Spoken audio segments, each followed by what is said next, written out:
Comment voyons-nous le monde?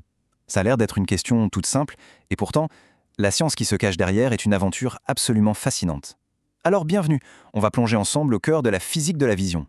La toute première question qu'on doit se poser, c'est celle-ci. Comment est-ce qu'un objet, disons un arbre, ou même l'écran qu'on est en train de regarder, comment cet objet se transforme en une image parfaitement claire dans notre esprit? Comment le monde extérieur fait-il pour rentrer à l'intérieur de notre tête? C'est ce mystère qu'on va essayer de percer aujourd'hui. Pour commencer cette enquête, on va devoir s'intéresser à quelque chose d'invisible. Et oui, parce que pour voir, il faut d'abord qu'un messager qu'on ne voit même pas, fasse le voyage jusqu'à nous. Le concept de base, il est vraiment là. La vision, ce n'est pas nos yeux qui envoient quelque chose vers le monde, c'est tout le contraire. Pour qu'on puisse voir un objet, il faut absolument que nos yeux reçoivent une information, un message qui vient de cet objet. Sans ce message, tout serait noir. Et ce fameux messager, c'est la lumière. C'est elle qui voyage depuis un objet jusqu'à nos yeux et qui transporte toutes les informations dont notre cerveau a besoin pour construire une image. On peut donc dire que la lumière, c'est vraiment la clé qui nous ouvre les portes du monde qui nous entoure. Bon, maintenant qu'on a identifié notre messager, la lumière, il faut se demander, mais d'où vient-elle au juste? Et comment est-ce qu'elle se déplace? C'est la prochaine étape de notre exploration. En gros, il y a deux types de sources de lumière. D'un côté, il y a ce qu'on appelle les sources primaires. Le soleil, les étoiles, une ampoule, bref, tout ce qui crée et émet sa propre lumière. Et de l'autre côté, on a les sources secondaires, et en fait, c'est la grande majorité des objets autour de nous. Eux, ils ne produisent pas de lumière, ils ne font que renvoyer, que réfléchir celle qu'ils reçoivent. La Lune, par exemple, c'est l'exemple parfait. Il y a un principe fondamental à bien garder en tête. Dans un milieu homogène, comme l'air, la lumière va toujours tout droit, en ligne droite. C'est un trajet direct, sans aucun détour. Et cette propriété, aussi simple soit-elle, elle a des conséquences qu'on peut voir tous les jours. Parce que, oui, que se passe-t-il quand ce trajet en ligne droite est interrompu? Qu'est-ce qui arrive quand la lumière, notre messager, rencontre un obstacle, un objet? C'est là que ça devient vraiment intéressant.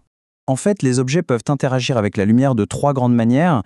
On a les corps transparents, comme une vitre. La lumière passe à travers sans problème, on voit donc très nettement ce qu'il y a derrière. Ensuite, il y a les corps translucides, genre du papier calque. La lumière passe, mais elle est diffusée dans tous les sens, ce qui rend la vision toute floue. Et enfin, on a les corps opaques, comme un mur. Là, la lumière ne passe pas du tout. Et la conséquence directe de ça, c'est que lorsqu'un objet opaque bloque le chemin de la lumière, il crée derrière lui une zone où la lumière n'arrive tout simplement pas. Et cette zone, c'est ce qu'on appelle une ombre. C'est la preuve visible que la lumière voyage bien en ligne droite. Jusqu'ici, on a parlé du chemin que prend la lumière. Mais le message lui-même, qu'est-ce qu'il contient? Il transporte une information capitale, la couleur. Il est temps de décoder cette histoire de couleur. Commençons par une idée un peu déroutante, le noir. On a tendance à penser que c'est une couleur, mais en réalité, pas du tout. Le noir, c'est simplement l'absence de lumière. Quand nos yeux ne reçoivent absolument aucun message lumineux d'une zone, le cerveau interprète ça comme du noir, tout simplement. En réalité, toute la lumière qu'on peut voir est un mélange de seulement trois couleurs fondamentales, le rouge, le vert et le bleu. On peut les voir comme les briques de base, les Lego, qui permettent de construire toutes les autres couleurs de lumière. Et c'est là qu'on observe un phénomène fascinant qu'on appelle la synthèse additive. Quand on superpose ces trois faisceaux de lumière, un rouge, un vert et un bleu, notre œil ne voit pas trois couleurs distinctes. Non, il perçoit une seule couleur, du blanc. C'est exactement pour ça que la lumière du soleil, qui est un mélange de toutes ces couleurs, nous apparaît blanche. Alors attention, on arrive au point crucial. Un objet en soi n'a pas de couleur. La couleur qu'on lui donne, en fait, ça dépend uniquement de la lumière qu'il nous renvoie. C'est un peu l'inverse de ce qu'on vient de voir, les lumières, elles, s'additionnent. Mais les pigments d'un objet, eux, ils soustraient les couleurs. Ils absorbent une partie de la lumière et ils réfléchissent le reste. Et c'est ce reste, ces couleurs réfléchies, qui arrivent jusque notre œil. Pour que tout ça soit bien clair, on va prendre un exemple concret. Suivons ensemble toute l'histoire d'un objet qu'on connaît bien, le citron. On va retracer le voyage de la lumière qui nous permet de voir ce citron et surtout de le voir jaune. Voilà la scène. On a une source de lumière blanche, disons une lampe, qui éclaire un citron. Comment l'information jaune fait-elle pour voyager depuis ce fruit jusqu'au cerveau de la personne qui regarde? On va décomposer tout le processus. Allez, on y va, étape par étape. Premièrement, la lumière blanche, qui est donc un mélange de lumière rouge, verte et bleue, arrive sur le citron. Deuxième étape, les pigments dans la peau du citron agissent comme un filtre. Ils ont une particularité, ils absorbent la lumière bleue. Le bleu est donc retiré de la lumière. Troisième étape, comme il n'a pas absorbé le reste, le citron réfléchit et diffuse dans toutes les directions les lumières rouges et vertes.